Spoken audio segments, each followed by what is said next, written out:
देखिए, आज हम लोग पढ़ेंगे किसके बारे में? महात्मा गांधी साहब के बारे में। किसके बारे में? महात्मा गांधी। उस महात्मा गांधी के बारे में जो अहिंसा के पुजारी थे। किसके पुजारी थे? अहिंसा के पुजारी थे, जो हिंसा में विश्वास नहीं रखते थे। ऐसे महात्मा गांधी के बारे में जिन्होंने देश को स्वतंत्र कराने के लिए अपने तन पर एक धोती, पूरे बदन पर एक धोती आजादी तक धारण किए रहे। ऐसे महात्मा गांधी के बारे में पढ़ेंगे जो दक्षिण अफ्रीका को ऐसी नीतियों से, ऐसी दुर्व्यवस्थाओं से बाहर निकाले। ऐसे महात्मा गांधी के बारे में जानेंगे। ऐसे महात्मा गांधी जी के बारे में पढ़ेंगे जो हरिजन, जो दलित समुदाय के जो लोग थे उनको हरिजन शब्द से उपाधि दे करके उनके उत्थान के लिए उन्होंने कार्य किया। ऐसे महात्मा गांधी जी के बारे में पढ़ेंगे। ऐसे महात्मा गांधी जी के बारे में पढ़ेंगे जो असहयोग आंदोलन से लेकर के, भारत छोड़ो आंदोलन से लेकर के तमाम प्रकार के देश में आंदोलन हुए, उसमें बढ़ चढ़ के इन्होंने हिस्सा लिया। हिस्सा लेकर के देश को स्वतंत्र कराने में इनकी मुख्य भूमिका रही। ऐसे महात्मा गांधी जी के बारे में हम लोग जानेंगे। महात्मा गांधी जी क्या थे?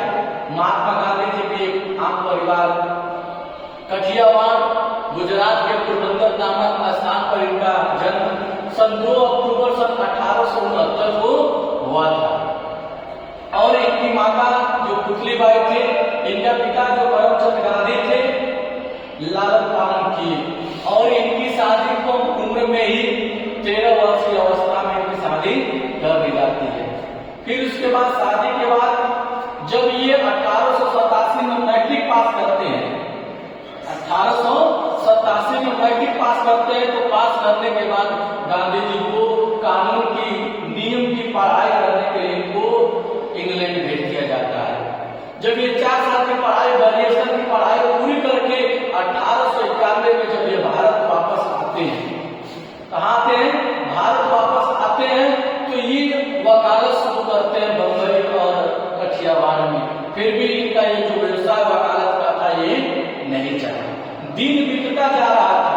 अचानक 1893 में एक मुसलमान व्यापारी का कोई समस्या आती है, जो दक्षिण अफ्रीका में उसके साथ कोई घटना घटित रहती है।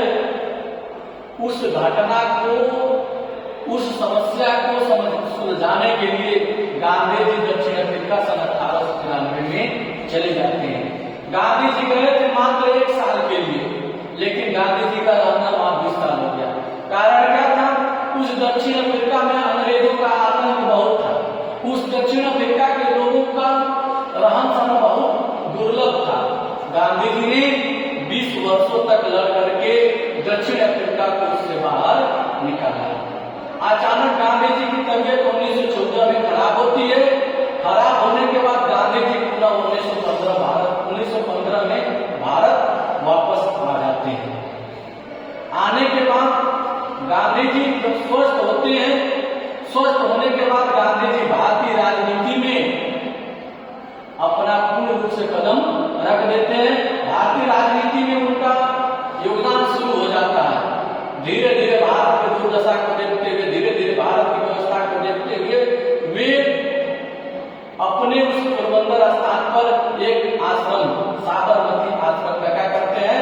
स्थापना करते हैं। उनमें मुख्य उद्देश्य रहता है जो हरिजन, जो निम्न दलित, जो कमजोर परेशान व्यक्ति रहते हैं, उन संस्थान में सेवा करना। धीरे धीरे चीजें आगे बढ़ने लगती है। असहयोग आंदोलन शुरू होता है।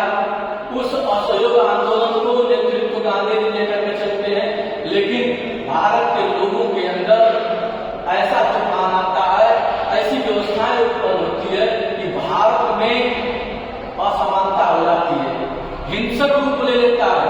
इस प्रकार से गांधी जी को वो आंदोलन वापस लेना पड़ता है और अंग्रेजों से समझौता करना पड़ता है।